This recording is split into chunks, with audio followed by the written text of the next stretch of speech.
ఈ సమస్య ఉంది, నేను ప్రార్థన చేసుకోలేకపోయాను, లేకపోతే దేవుని సన్నిధికి రాలేదు,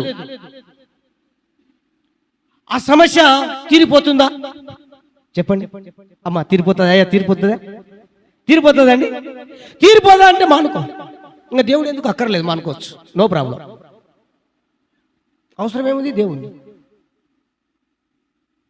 నువ్వు మరింత సమస్యల్లో కూరుకుపోవడం తప్ప ఆ సమస్య నీ నుండి దూరం కాదు.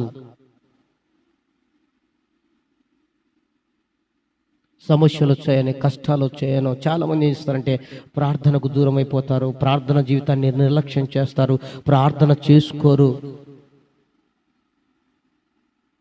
వాక్యం చదవరు, అనుదిన ఆత్మీయ ఆ జీవిత ఆ క్రమాలను పాటించరు. తద్వారా అది నీకు నష్టాన్ని కలగచేస్తుంది. నువ్వు చేయాల్సిన పని